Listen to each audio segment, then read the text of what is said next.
Welcome to a football show, Week 2 Titans edition, Week 3 SEC edition, brought to you by Sinkers Beverages and the Kingston Group. He is Zach Lyons. I am Braden Gall. And if you want to get involved, you got questions about the matchup with the Chargers, you got questions about the Bama Dynasty, you got questions about Vols Gators, please jump into the comment section. You have questions about Ryan Tannehill and accountability, you got questions, we'll try to give you the best answers we've got. So jump into the comment section. We got you covered there.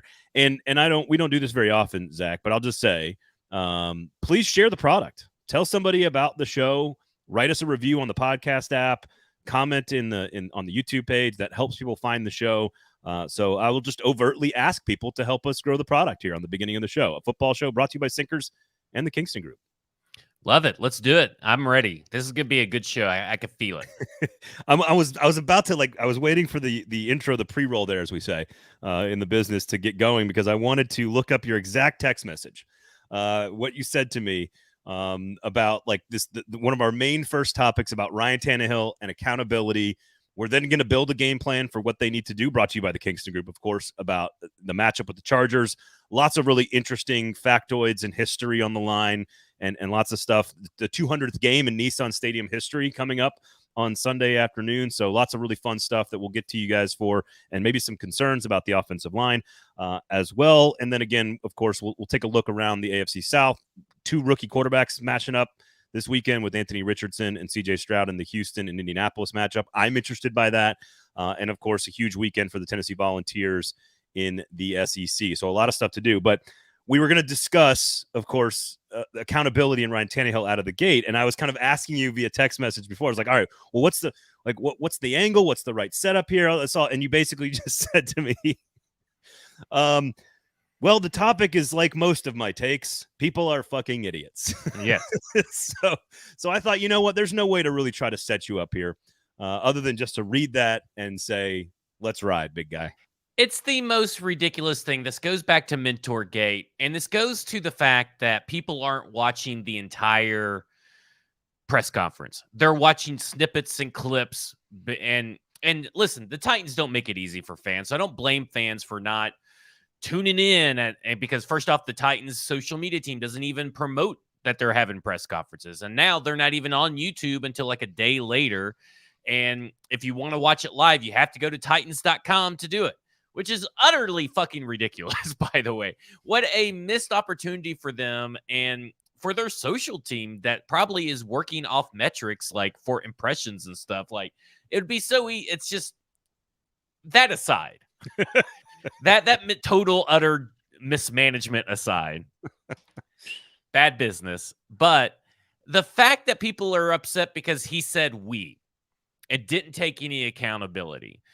By the way, I went and watched it about a couple hours ago. He said, I can be better.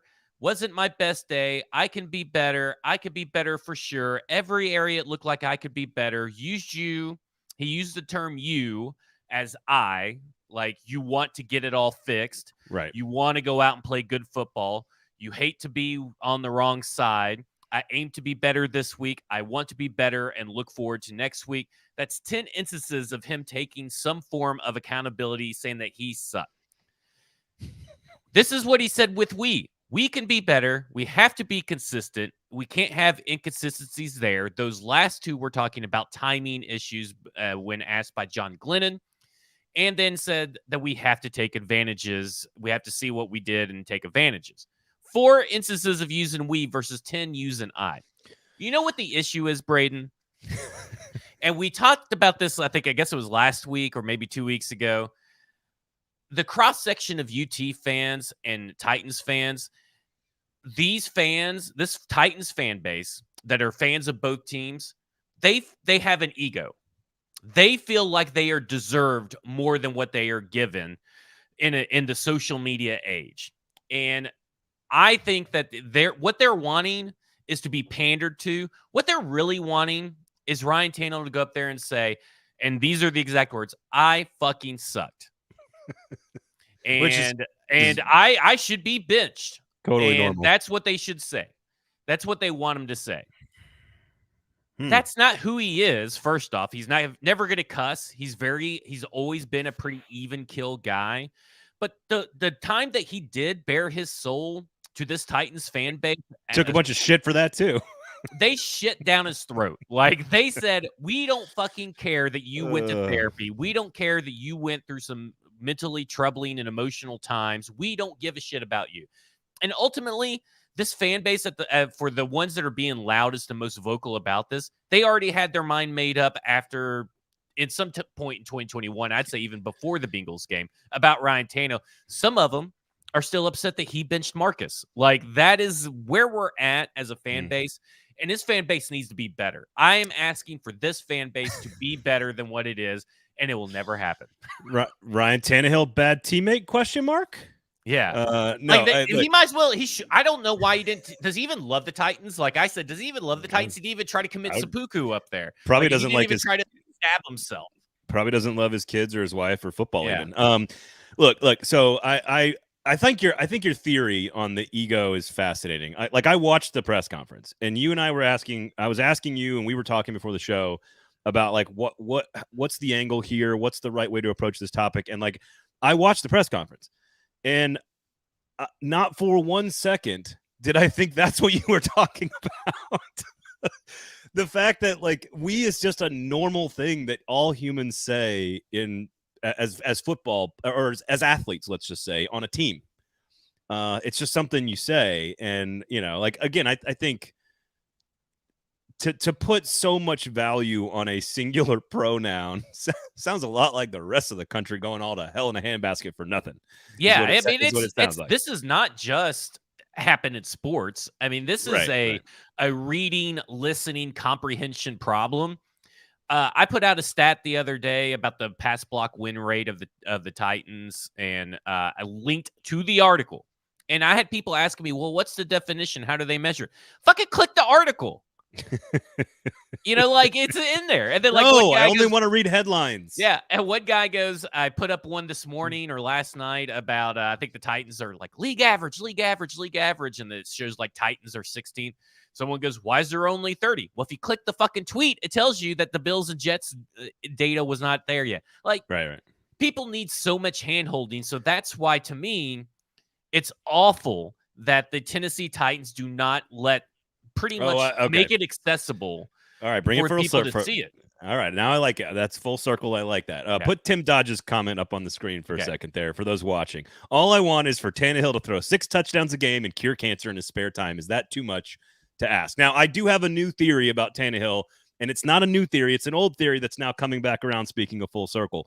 And I'm not sure if now's the time to get to it or not. If you want me to float it, I will, because we are brought to you by Sinkers Beverages and Kingston Group, but Zach also has stackingtheinbox.com and Football and Other F Words. And my favorite, you and I tend to see things pretty similarly when we analyze coverage and football in general. But my favorite episodes of Football and Other F Words are when I say something to you on Monday, we slightly disagree, and then Mike Herndon agrees with me on Football and Other F Words. Those are my favorite episodes, of course, because then I get to come back on this show and say, see, I told you Andre Dillard sucked ass after I watched it the second time. And here's my thing about Tannehill that I'm coming around on. I'd still disagree with you on the arm strength father time thing. You're not wrong in that it can fall off a cliff very fast, and you never really kind of know when it happens. You're absolutely right about that. And remember, I don't like the term arm strength. I'm strictly talking velocity. Sure. And you're not wrong on your basic theory of when that happens for a quarterback. It just happens.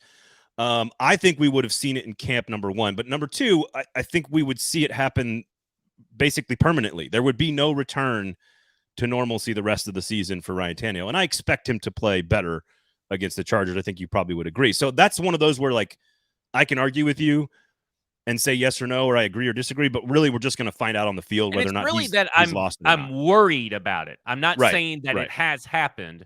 I'm saying that based on the film, it's a distinct possibility from week one that maybe this could be it. And listen, Peyton Manning looked great until he didn't, right? And he looked great all through camp.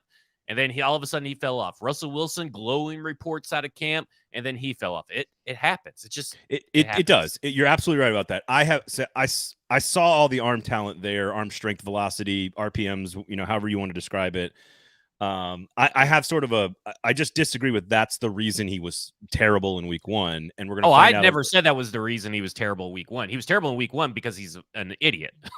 I mean, he made horrible reads, missed open throws that any quarterback should make regardless of age. Like Joe Flacco could make those throws. This is my old but now new theory on Ryan Tannehill. All right, I like it. Which is, I just don't think he's good enough to run a modern offense. I think he predetermines his reads. I think he's a very good 1-2 read, pro style, power rushing, play action quarterback who doesn't have a whole lot of tricks in the bag. That was my thought at A&M. That was my thought for Miami. That was why I thought he was a backup to Marcus when he got traded for. And he proved me wrong, very much so in 2019, and then to some degree in 2020. But now that I've seen, and again, this is just a theory because we could see everything change throughout the course of the next 16 games, and week 1 is a liar. But part of my concern is that now we're seeing Tim Kelly do the fun and interesting stuff that we want to see. We can get to Derrick Henry's usage. I think that's one of the only real criticisms maybe of Tim Kelly's performance in week 1. But we saw all the stuff we wanted to see. If you're a Titans fan, the stuff you've been begging to see for years is what you saw in week 1. And to me, the guy who couldn't execute the offense was the guy making the decisions. And that is just an old but now new theory that I am positing. I'm not saying it's true. I'm saying it's worth watching. Just like your theory. I think anything's on the table, right? Like, right, I mean, anything is on the table right now because Ryan Tannehill, Ryan Tannehill left that door. Yeah, that's what I was trying to get to. Left that door open, and that all these possibilities open by not being able to go out and execute very, very simple things. And I think that like the stuff that he didn't execute really doesn't fall under whether you can run a certain style of offense or whether he's very old. Because to me, those are just simple throws. Those aren't complicated throws that he missed that could have won them the game. Now, there are other throws that may fall into what you're saying, that may fall into what I'm saying. But the main issue, that the throws that everybody has issues with, are just like brain fart throws, right? Like, you can't explain it. You can't explain why he couldn't hit those throws. I agree with that. And I went back and watched it again, and I've come away feeling even more with, this is kind of a weird thing. Like, I was probably more anti-offensive line than you were on Monday. I'm even more anti-offensive line, but I still think that they're much better than they were last year. So I'm sort of still kind of in the middle, and let's see what happens over the course of the next couple of months. They started out piss poor, and I don't know what it's going to be this week because, I mean, they're facing a better pass rush. We'll get to that. But I want to go back to Tannehill. To me, what I saw from Tannehill was the throws he didn't make, the decisions he didn't make, the reads he didn't get to. The backside, the things that he just missed, because again, I would say that that's probably a new offense with new players and new pieces. My concern is that he has always sort of been a 1-2 read pro style power play action quarterback. But that also works for this offense. This offense is built to be not a very overly complicated offense, right? Like, this is a simplified offense that is meant for quick reads and not anything else. Like, it should work for Ryan Tannehill. Ryan Tannehill should fit. To me, this is they need more play action, but everything else, that every throw that he missed or that he struggled with, not even just the touchdowns or the really open guys, are throws we've seen him make regularly in an offense. Yes. And again, everything I'm saying is asterisk caveated with one game, 16 to go. Let's see what happens. And to me, it's like this. Okay. If you're going to go, for example, if you're going to go 5 wide and go empty sets, which we rarely see them do, rarely seen Ryan Tannehill run, it's different from the Titans. And it doesn't include no backs, because a lot of times Spears is motioning in or out of the backfield, but they ran empty sets a lot last week. When you are an empty set with no protection, you're only 5 offensive linemen, Andre Dillard's getting torched, and you've got 5 receivers, it has to be your processing speed, your decision-making pre-snap. You have to be predictive of what you're doing. It is putting more on the quarterback to make even more sharper and smarter and quicker and accurate decisions when you're in an empty set like that. And that is not really what they've done a lot with Maybe Ryan he just Tannehill. has a low S2 score. I was going to ask you about the S2 score. He's a CJ Stroud of veteran quarterbacks. He could be. I mean, he could be. Easton says, Zach rants to open the show about people being too hard on Tannehill and then calls him a whore. Come on, Zach. You got to be better than that. No. Speaking of open whores, open doors, open party on September 30th at Bluegrass Beverages up in Hendersonville. Sinkers, of course, is the sister store in East Nashville, the best liquor store in Nashville in 2022. Obviously, you can Uber Eats Sinkers Beverages. So just search Sinkers Beverages right there on the app, and they'll drive so you can drink. There you go, which is obviously a great thing. But we've got a great event coming up September 30th, Saturday. We're going to be out there. We're going to do a little show for you. We're going to have tequila and bourbon. So it's like a mini tequila fest and a mini bourbon fest. Really dangerous combination during football season on a Saturday, but it is for free, $0. Come celebrate 50th anniversary of Bluegrass Beverages serving the Hendersonville market. And of course, their sister store, Sinkers Beverages, here in East Nashville, where I shop every single time I need something to drink, which, if I keep watching Titans games, will be more and more frequent. Kingston Group, of course, buildkg.com. We're going to build you a game plan on how to beat the Chargers coming up, which I believe, to me, we'll start with the offensive line and the Tim Kelly game plan. So let me give you a couple of factoids here, a couple of stats, just to sort of like set the historical context. And I like this stuff. Sometimes I get going on like feeling like I'm a 10-year-old kid looking at the back of baseball cards doing math again. And I just sort of got into the weeds on the numbers of this game because I'm just fascinated by the fact that 5 straight of these games have been one-score games, that the home team wins basically every time that they play between the Chargers and the Titans.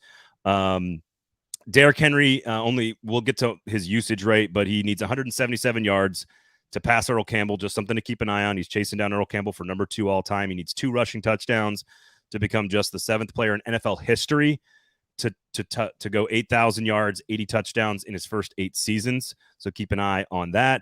It is the 200th game in Nissan Stadium history. To me, that's just a round, fascinating number. And then, of course, the 2019 game, which was the goal line stand, if you all remember, with the Chargers, was Ryan Tannehill's first start and Jeffery Simmons' first NFL game. Both. Was it Tannehill's first start for the Titans? Yeah, because it was that right 5. after the Denver game? It must have been right after the Denver game. It was in the team's release. So fascinating to me that was such a great game. And it happened to be Tannehill's first start as a Titan and Jeffery Simmons' first ever NFL game. We'll get to Austin Ekeler, but because he's on, just to sort of like put in perspective how good Austin Ekeler has been as a running back. He's crazy. So here's a couple of historical numbers for you. And again, I know I'm putting a lot out there, so just kind of work with me here. 393 career receptions. If he gets 7 catches on Sunday, he'll get to 400. It'll be the 4th fastest running back to 400 catches in NFL history.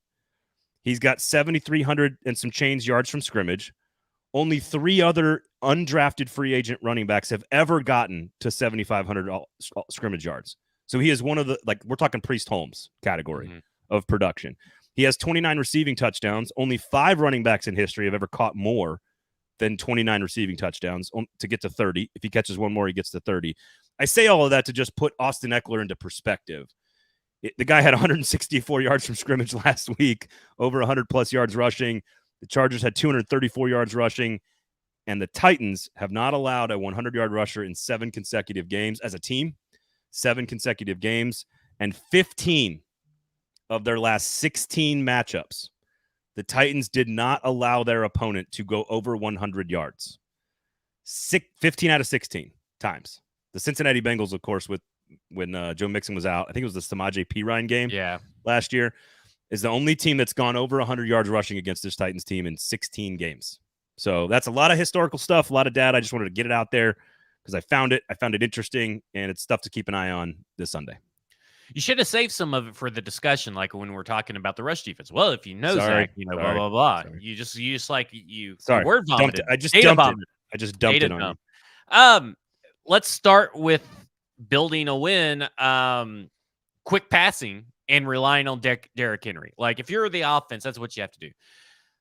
I think taking any data from the Chargers versus Dolphins game is folly. I think it's foolish. I think it's silly.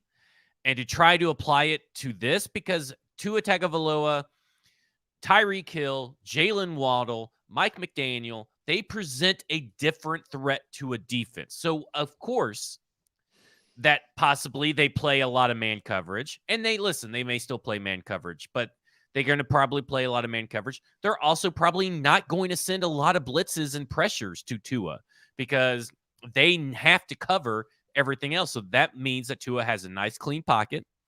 That means that Tua has a shorter time to throw, a very quick time to throw. But that's because of the game plan when you are facing the Miami Dolphins. Now, if Teddy Bridgewater, or I think they have Skylar Thompson as their third quarterback, was out there, you would see an entirely different game plan.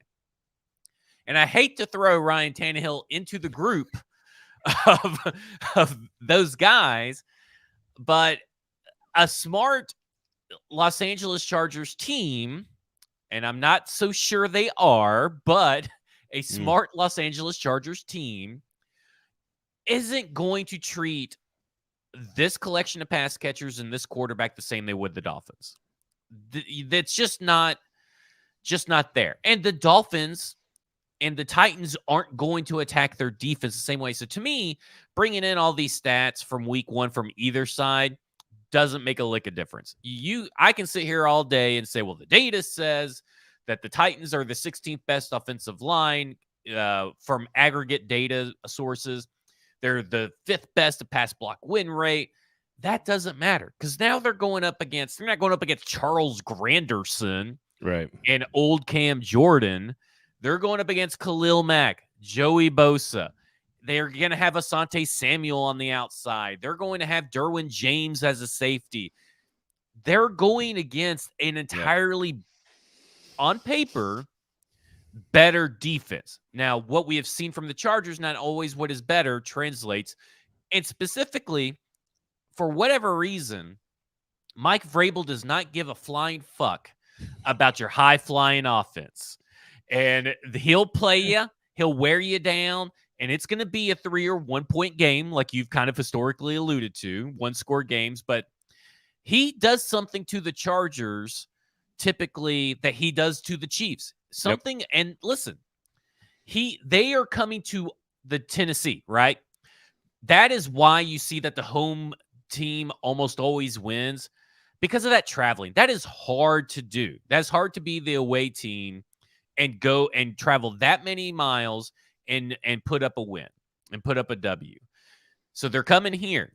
So they're going to be a little sluggish. Austin Ekeler may not be available. And if he is not available, that's a huge thing for the Tennessee Titans. You know, I understand there's an injury report that came out yesterday. Well, I'll say it again for anybody on this show that may have not heard it last week. I don't give a shit about Wednesday injury reports. Yeah. There could be do not practice, limited practice, and they play on Sunday. We see it all the time in Tennessee.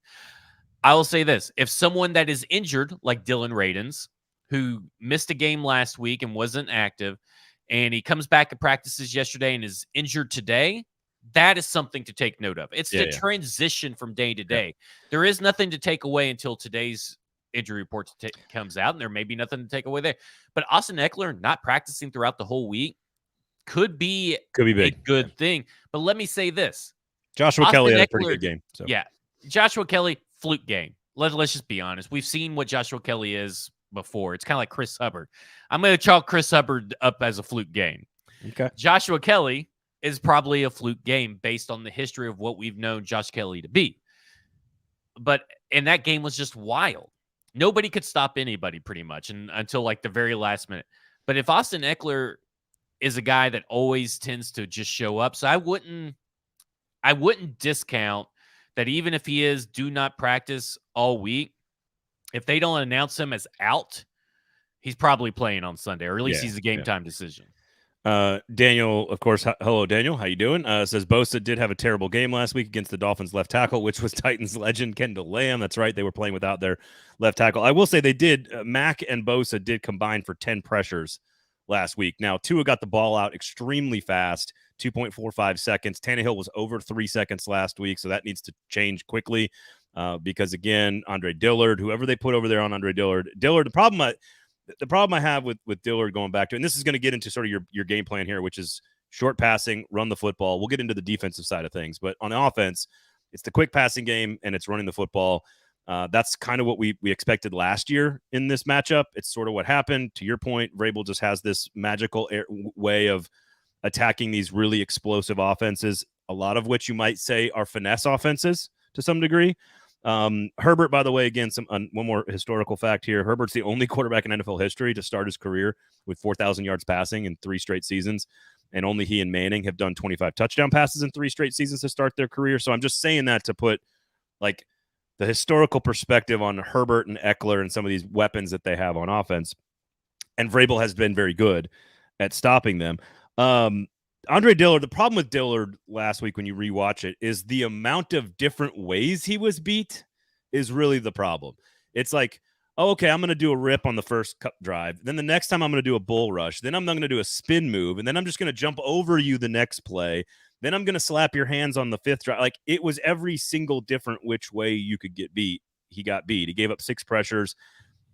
And while the Saints defensive line is solid, and to your point, I think this is the right way to look at it. The Chargers aren't necessarily better, but they have more talent at certain positions. And Bosa and Mack are more talented than the Saints. I mean, don't you think that Bosa and Mack are both going to be on the left side or both be on the right side? And that's how I would construct a defense. I would have them basically be on the same side and just crash that side for the Tennessee Titans. Just swap it every so often. You may not even have to do it. That's the concern. Like, now, but if they generate turnovers. If they put, yeah, it's true. If they put 2 guys over there, Titans do. The Titans have a tight end or a back, and they're sort of double teaming. They're giving Dillard help. Then maybe that's when you bring a second guy over there. But I don't like if they're just going to do what they did last week, the Titans. I don't think you need the second guy to create that problem. I mean, again, like, it wasn't just that he got beat. It was that it didn't matter what move the Saints put on him. It kind of worked. And so, and honestly, what it did is I kind of softened my Tannehill angst a little bit, because you go back and look, and there's still a lot of those plays where he's rushed out of the pocket. He picks up 2 yards because he scrambled. That could have been a sack. It wasn't a throw, not because of Tannehill, but because the pocket blew up. So again, it's all about pass the football quickly. He's got to get the ball out of his hand quicker than 3.1 seconds, which is what it was last week against the Saints. And we can get now to the one area of Tim Kelly's offense that I thought you could argue, which is maybe use Derrick Henry a little bit more. I know that for 5 years we've been begging them to go away from that and be more modern and be more pass heavy on first down. And you could still do that and give him more than 17 touches. It's to be more cognizant of what's unfolding in the game. And I feel like the Titans offense, even under Arthur Smith, has this issue where they see that something is not, or maybe they don't, maybe that's the issue, but everybody else sees something that is not working, and they continue to just do what's not working. And in a close game like this that we saw in the Saints game, the easy answer is to put the ball in the hands of your 2 running backs who are having your best success. Yeah. I mean, I look at the success rate on rushes for Derrick Henry, 60%, right? 60% is pretty good on a rush. Like 60%, you're going to have a successful play. Tyjae Spears on his 3 rushes, 66.7. Now, the expected points added on a Spears rush is 0.41.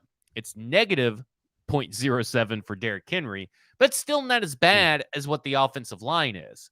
What the passing game was. Yeah.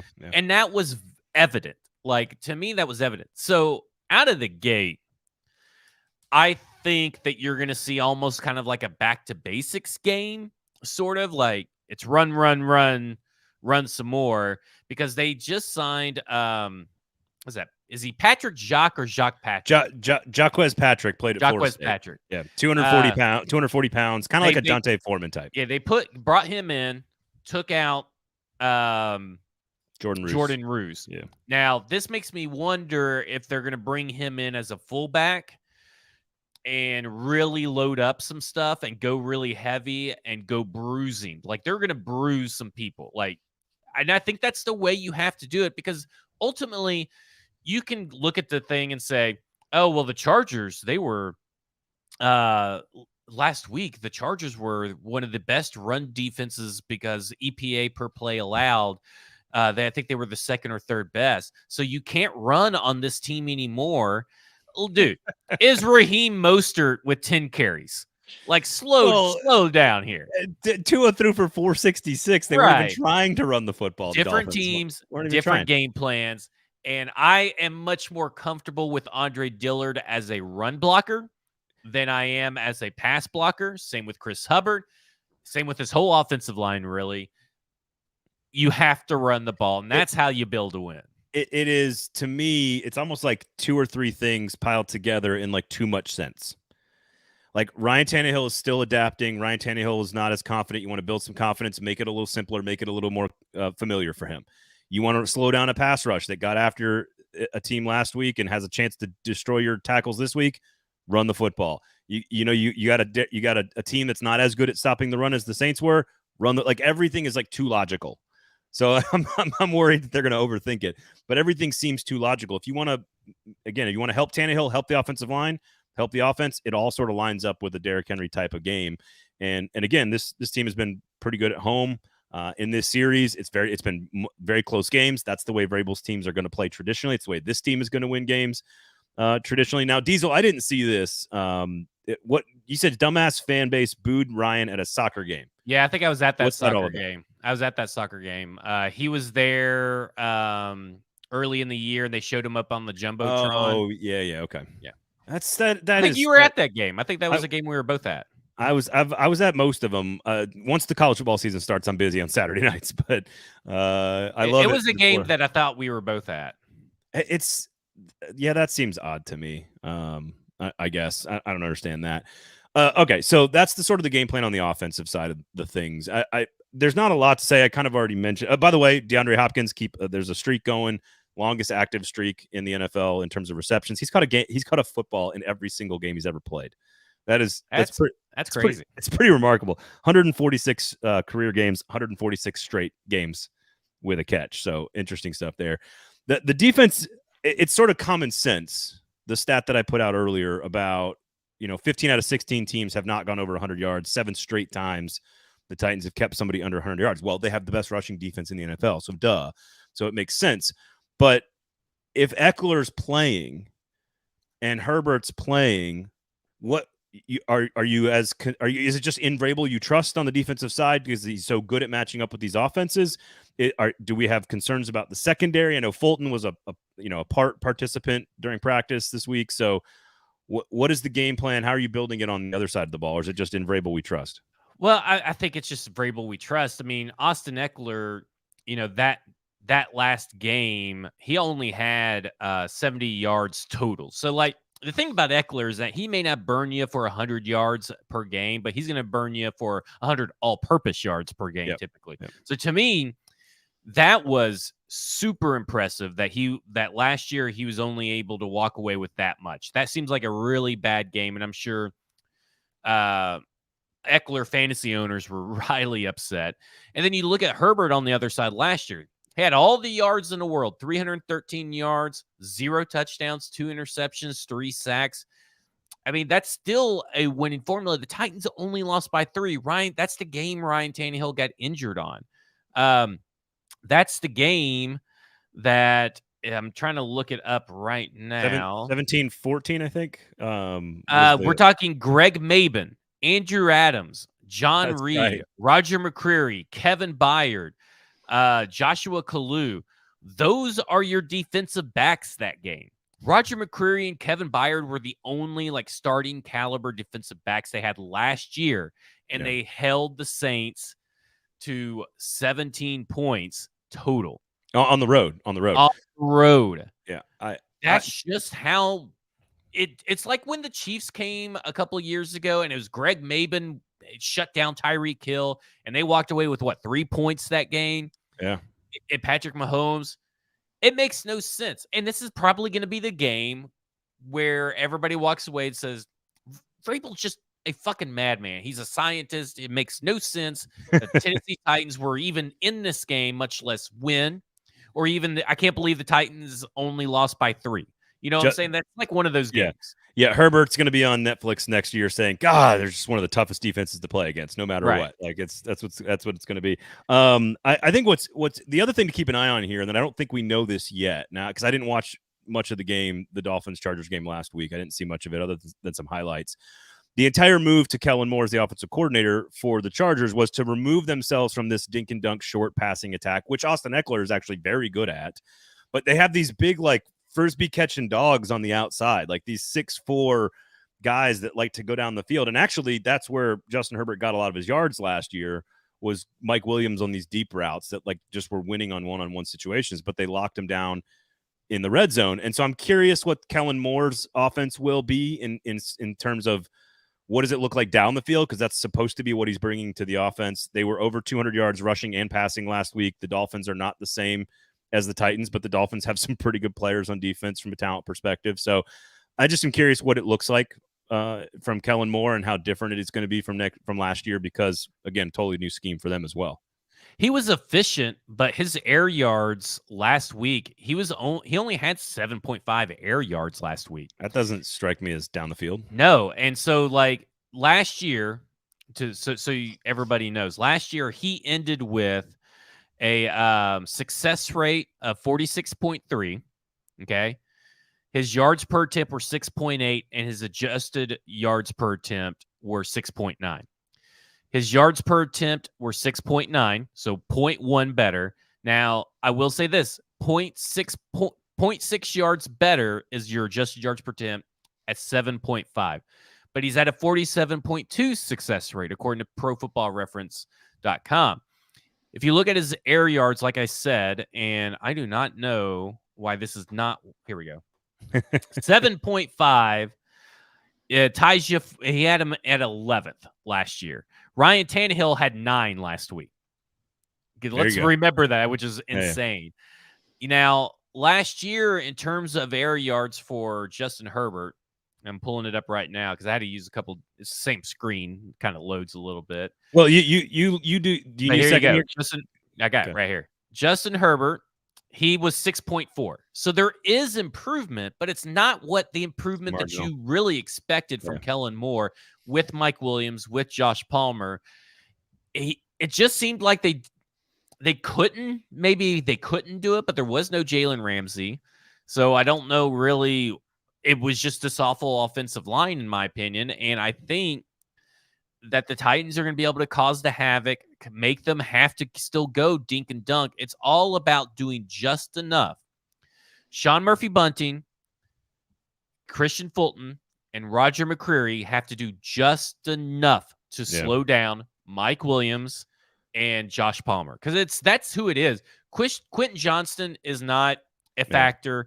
Keenan Allen is your underneath guy. He's not your burner. That's who you got to stop. Yep.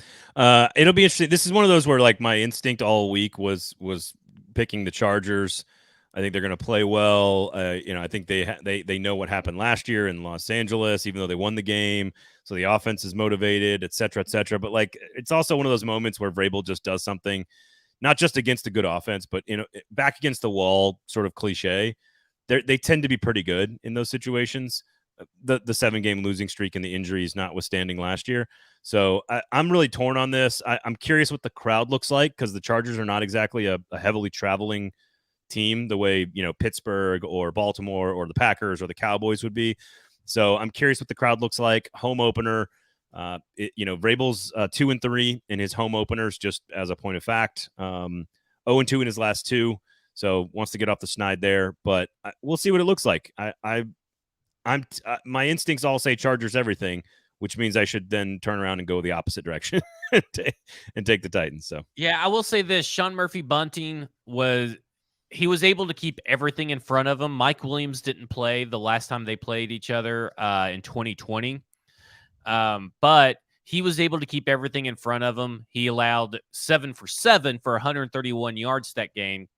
But what you're seeing is it's like 1 for 1, 19 yards for Donald Parham. Keenan Allen was 4 for 4 for 32 yards. The big one was allowing a deep shot to Jalen Guyton, who I believe is not even eligible to play.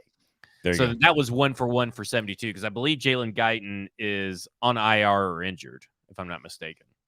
Torn ACL. All right. So there's your game plan. Brought to you by Kingston Group, of course. How you build a win for the Tennessee Titans at home in their home opener in 2023 against the Chargers team, which frankly it should just be a very fun game. Dichotomy of styles, contrast of styles. Styles make fights. Whatever cliche you want to use. Very interesting matchup between these two, and a lot of blue on the field, which of course will be turf now instead of grass. Just reminder to everybody who's turns it on and somehow forgets that there's turf in the field instead of grass. All right, real quickly here before we get to the SEC, Vols and Gators. You got LSU and Mississippi State. You got some good games going on. I'm interested in a couple of these matchups. I was interested in how all these quarterbacks played in week 1. Of course, Jacksonville goes up to Indianapolis and gets a win. Jacksonville will host Kansas City, so everybody rooting for the Chiefs this weekend if you're a Titans fan. Playoff rematch, of course. The Jags last week, 4 sacks, 3 turnovers on defense. Trevor Lawrence, 75% completion percentage, and won by 10 on the road against the bad Colts team. What does it mean? Well, we'll find out this week against the Chiefs, so keep an eye on that. I think the interesting matchup, just from like a football standpoint, is Indianapolis and Houston. It is only the second time in NFL history that two quarterbacks under the age of 22 are going to play against each other. Can you take a guess at the only other time in NFL, and there's an obvious reason why I'm asking you this on this show, the only other time in history that 2 quarterbacks under the age of 22 played against each other in the same game? Would it be Marcus and Jameis? Jameis Winston and Marcus Mariota. Well done, sir. You win a brand new car. Good job. Nicely done. I find that very interesting. CJ Stroud completed 28 passes, which is 4th in NFL history in your first game as an NFL starter in your rookie season on opening weekend. Yeah, excellent job, Tim. Yes, you're a few seconds late, but good job. You got it correct there. Mariota versus Winston. Richardson is the youngest ever to start at quarterback and run for a touchdown and throw for a touchdown in a game. Like, there's just some like stuff that's interesting here between these two. Will Anderson had a pretty good game last year. Great game last week. Really good game. I saw highlights for him last week. He was six tackles, a sack, a bunch of pressures. The front 7 for the Colts was interesting.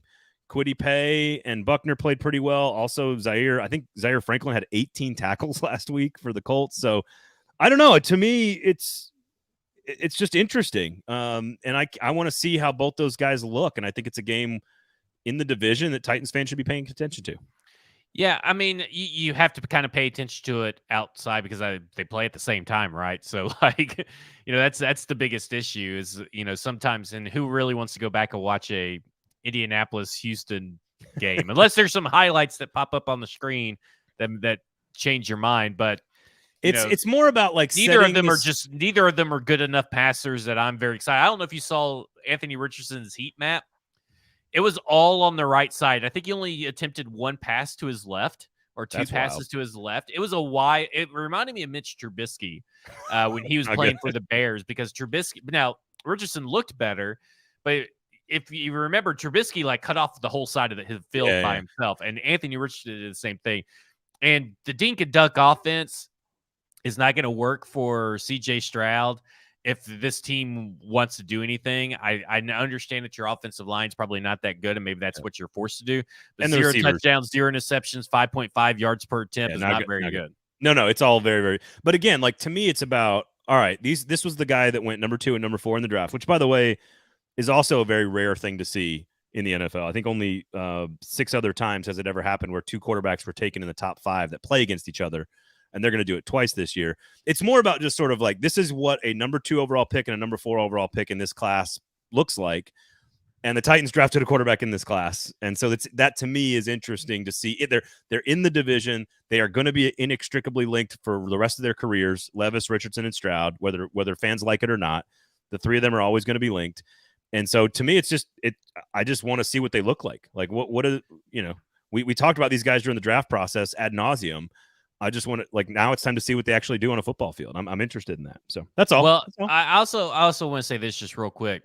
If the trends continue between Bryce Young, CJ Stroud, and Anthony Richardson that you saw in week 1, okay, now that's a lot of ask, a lot of ifs. But let's just say hypothetically, if they could continue this way all season long, and we never see Will Levis. Okay, Will Levis never sees a snap. Remember, traditionally, about one or two, but mainly one quarterback that is typically drafted with a first-round grade is successful out of a class. And if these three, these three suck all season long, Oh, okay. a really good sign mathematically that Will That's good. Levis is the one. I was wondering how you're going to land that plane, but you did it. You did it. I give you credit for that. So good job there. Just something to keep an eye on. Again, Kansas City at Jacksonville is a good football game, and Indianapolis and Houston has intrigue for other reasons. So I just thought, hey, look, everybody's paying attention. A lot of teams in the AFC lost last week, which is good for the Titans, considering their outcome. I think there's only like 5 teams in the AFC that won a football game last weekend or something crazy like that. It's ridiculous. But that's good. That's good for the Titans. You're clearly rooting for Kansas City in this situation. 100%. So there you go. All right. So keep an eye on that. Sinkers Beverages, Kingston Group, buildkg.com is the website. You guys know the deal there. If you're going to make any decisions about your house, big ones, renovations, custom build, buy, sell, whatever it might be, just talk to Kingston Group. Talk to those great folks. They'll help you out with that process. Just have a conversation. Sinkers Beverages, of course, in East Nashville, the #1 liquor store in Tennessee, in Middle Tennessee, voted on by the Nashville Scene Readers last year. They're the defending champs. I'm having trouble speaking today, Zach, so I'm going to slow down and tell you all about their bourbon selection. They have a giant walk-in beer fridge with every possible local brewery you could possibly ask for. Tremendous wine selection, lots of good tequila. Again, great place to go shop for booze and bluegrass beverages. September 30th, come out and hang out with us. Tequila and Bourbon Fest up there in Hendersonville. I'll buy you a drink because it's free. That's how cheap I am. Okay, let's get into the SEC here. Tennessee and Florida. And I don't have a ton of analysis for the actual game plan itself. I think Tennessee needs to do the things they do well. Right. And that is Joe Milton has to be more efficient than he's been. They need to run the football on offense, and they need to control the line of scrimmage on defense, which is the things they've done well through 2 games. For the most part, Milton could be a little bit more efficient down the field. But to me, and I want to ask you this, because I think all the pressure's on Tennessee. They are the team with expectations. They are the team. Florida's kind of playing with house money, right? That's how I feel. But I was talking to a couple of buddies who were saying, I think Florida's under a lot of pressure. Billy Napier's, hasn't had a great year. Last year, Yeah, I guess beating Tennessee and losing the rest of the way can kind of do a lot for Billy Napier, I guess, right? If you beat number 11 Tennessee, who is a rival, and you only win 5 games, you're probably safe if one of those games. I would agree. And so I don't feel like that's a lot of pressure, though. No, so this is my argument, and this is why I wanted to ask you, because again, if you want to check out the YouTube page, we have a preview up. Myself, Stephen Lasson, who's my co-host on our college football show, you can go check out the Tennessee Florida preview. You can also check out the LSU Mississippi State preview, the Kansas State Missouri preview. We've got those videos up on the YouTube page now.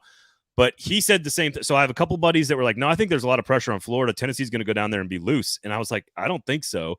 And then he said the same thing to me, and I was like, "Okay, wait a second. Maybe I need to step back and reevaluate the pressure that Florida's facing in this." And even after doing that, I still can't find, Tennessee's a 7-point favorite, has not won in the Swamp since I was in college in 2003. Which, by the way, feels like a really low favorite. But I guess if you're playing in the Swamp, there's probably like 3-point-ish. If they were playing at home, maybe they were like 10. Yeah, you think? Or do you think they're going to be 14 or 15? No, 10 or 11. Let's go 11 and kind of split the difference. Still seems low, right? I guess, but again, to me, that point spread is baking in the mental history of this rivalry.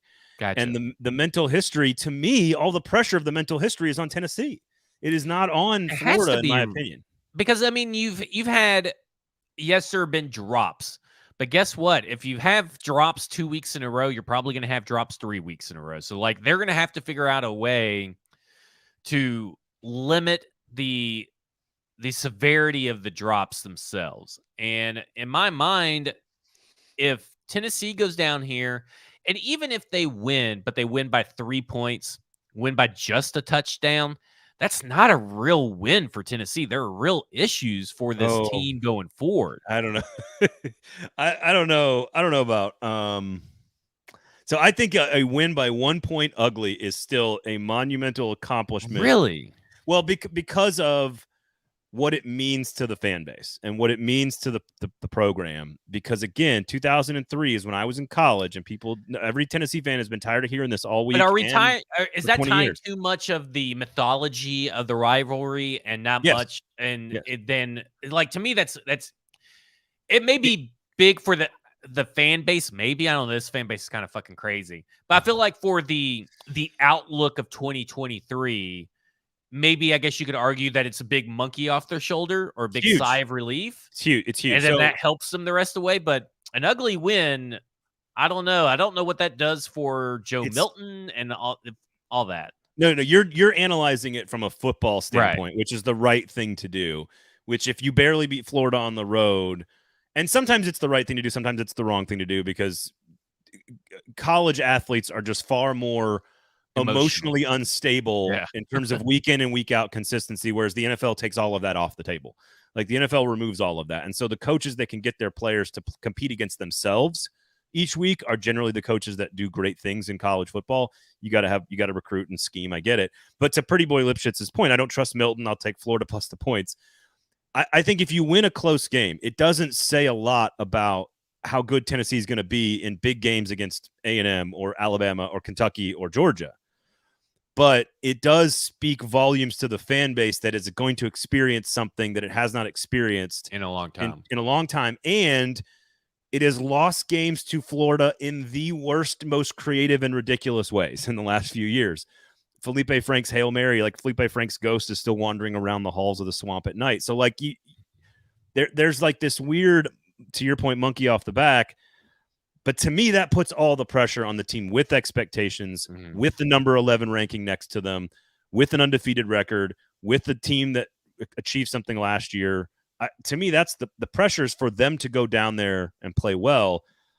Because if they don't, I don't think it's going to be Florida that beat them. I think it's going to be Tennessee that beats itself. And I think that's the problem. How far do they fall if they lose in the top 25?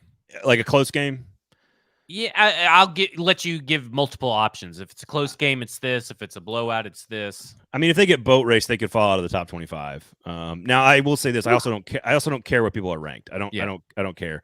I just if they win, whatever. Like, they are about where they are.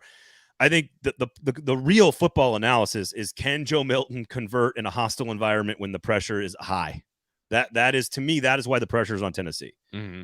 Like, no one's walking around this week going like, can Graham Mertz carry Florida to victory? Like, no one's saying that shit. I mean, maybe down in the swamp, but I bet it's more of kind of like what we kind of view Ryan Tannehill is like, can Graham Mertz, limit mistakes, and can the defense and other people step up and stop this Tennessee offense? It's almost like the Chargers versus Titans, right? Like, it's Florida versus Tennessee. The favorite is coming in on a road game with a high-powered offense, technically, but they're not with their flaws. And you're going up against a team that kind of sometimes obviously has your number at home. Yeah, no, that's exactly right there. No, very. The only difference being the Tennessee Titans have good players on their defensive line, and the Florida Gators do not. That's a major difference. But otherwise, you're actually right. Some pretty interesting overlap there. Put the people on upset alert. Not on this. Not on this game. You can't choose this game. But tell me an SEC game. Vanderbilt's only a 4-point favorite on the road against UNLV. That is a must-win situation for Vanderbilt. If they want to get to a bowl game or show any improvement, they cannot lose to UNLV in the non-conference. I really felt like they should have won last week. I felt like they had some tough calls not go their way. I agree, but they have not looked as good as I expected them to look, to be honest with you. So a 4-point favorite on the road in Vegas. With college kids, It's gonna be on lockdown. They better be staying in a church, not on the strip. You better just keep an eye out on that one. Missouri's only a 4.5-point underdog at home to Kansas State, who is the defending Big 12 champion. A team that's probably going to get, I would pick them to make it back to the Big 12 championship game to play Texas. I think they're a very, very good football team. It's a regional rival there up between Missouri and Kansas State and Kansas. Those three schools all don't like each other. And I think there's some pressure on Eli Drinkowitz to prove that like 3 years and some change into his 4th season that like you can pull a big win and actually beat somebody other than like South Carolina. And if they win this game, they get Memphis and Vanderbilt. They could be 5-0 hosting LSU. So Vegas is giving Missouri a much better chance to win this game than I am. So LSU, Mississippi State. Tell us something about it. That's the big one that I think is really interesting. Like the fact that Mississippi State has the SEC's leading rusher after 2 weeks, and that they are last in pass attempts is a total mindfuck after watching Mike Leach run that team. So that's weird. I think Mississippi State just played Arizona in overtime, which isn't a compliment to Mississippi State, but they played a quarterback who's basically a version of Jaden Daniels. And so I think they're kind of prepared for the offense. The question is, can Mississippi State go down the field and attack LSU where LSU is weak, which is the secondary? And if LSU can stop them and win on the road as a 9-point favorite, all is right in Baton Rouge, and LSU and Bama are right back in the driver's seat for the West Division Championship. So this is a big one for LSU. They got to go on the road and win this game in Starkville. It's a very interesting matchup. It's a very good game. It's been close. LSU has won 3 out of 4 in Starkville. They go down there and win. That's a big statement of like the Florida State thing was more about Florida State and less about LSU. And if they go down there and lose, it's a commentary on everything. Mississippi State's veteran experience and their senior quarterback and Zach Arnett's first-year coach, big win for him. I mean, huge marquee win for him. Gives them a chance to contend in the West. LSU season is basically done at that point. It also maybe even has a little bit of an impact on how we view Florida State. So like a loss changes how we view a lot of teams. A win sort of just cements how we feel about all the teams, I think is maybe the way to look at it. South Carolina at Georgia. Yeah, I mean, isn't that just like, I mean, I almost thought about bringing it up, and I was just like, other than to say kind of what we said for the UNC game, like, can Shane Beamer and no. Crap, what's their quarterback's name that I'm blanking on? Spencer Rattler. Do anything of note? Well, so here's what's interesting. Rattler's been solid in 2 games. They've been blown out in 2 matchups. Beamer versus Kirby Smart. It's not been close. It's been basically 45-10 3 years in a row, South Carolina and Georgia. But Georgia has not pressured the quarterback much in either of those games. Like Rattler wasn't sacked at all last year in the South Carolina-Georgia game, which is weird. So South Carolina's offensive line is atrocious. Gave up 9 sacks to North Carolina. To me, this is about Carson Beck and Georgia. They're a 27.5-point favorite, 4-touchdown favorite. I might take South Carolina to backdoor cover at the end. But this is about, like, let's see what Georgia does against a real team for the first time this year. Like that, we're still in the data collection process of college football for certain teams. We don't know what Ohio State is. We don't know what Michigan is. We've learned about Bama and Texas and LSU and Florida State. This is going to be our first real learning experience about Tennessee. It's going to be our first real learning experience about Georgia. So it's sort of just like collect some data and see how teams look, see how quarterbacks look, and then file it away for next week because every week's a liar in college football. Yeah, pretty much. I want to, real quick, I want you to define dynasty. I thought Greg McElroy did a really good job of defining the Alabama dynasty when he says it's over, what he means by that. And what he said, I don't know if do you know what he said before I don't have it verbatim, but we'll see if for the listeners' purposes, I don't have it verbatim either, but he essentially said they'll still compete for championships. They'll still compete, with the top teams. Just the days of them bending people over and winning by 40 in blowouts almost every game is over. That is over for the dynasty. Is that a correct view of dynasty? Because to me, I know the New England Patriots put up a lot of points that one big season where they had like Randy Moss and all that, but they ended up losing to the Giants, right? So to me, it's like 07, yeah. Being contenders and turning that contention into championships is what makes a dynasty. I don't know if I really look at the points being scored as how the dynasty should be viewed. No, this is a really good question. I would say that to me, defining dynasty is you are contending for a championship every year, give or take, and that you win more of them than anyone else. Mm-hmm. It doesn't have to be every year. To me, it's like since 2009, when Alabama won its first championship under Saban, he's won 6, and they've been quote unquote in contention every year they didn't win it. So to me, that's how it's like. It's very. I don't think it matters how many, if you win Heisman's or if you don't win Heisman's, or if you win by 40, if you win by 5. To me, it's, are you contending for championships basically every season, and do you win more of them than basically everybody else? Clemson only has 2. Ohio State has 1. Like, Georgia's got 2, and they lost to Bama in 2017, so they almost have 3. So we're getting close to Georgia being the dynasty here. I would say that Georgia is creating its own dynasty, but they're not the dynasty yet.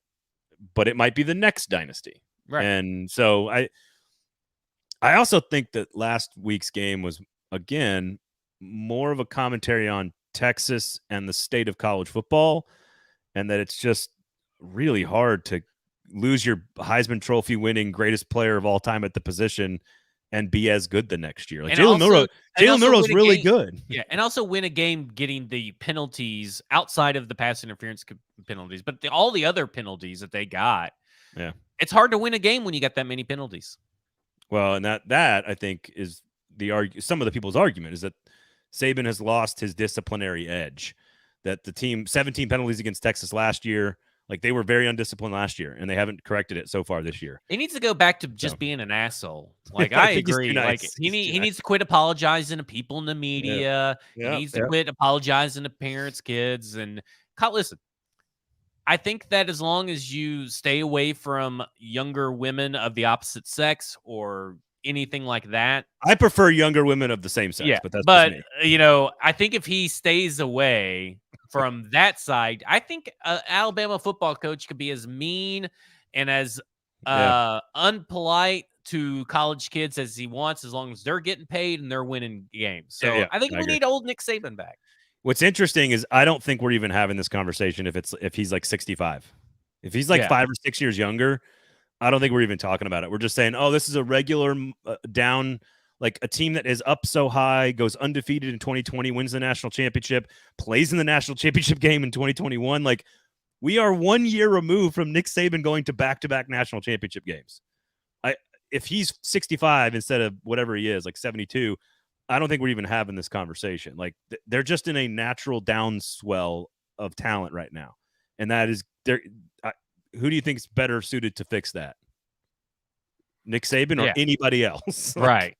Basically Nick and Kirby, and that's about it. So I'm not they might not win the championship this year, and that's fun and interesting for sports fans, but it's not the end. It's not the end of as long as Nick Saban is coaching in Alabama. Yeah, right. It's when he retires, that's the end of the Alabama dynasty. Bingo. Depending on who takes over. Bingo.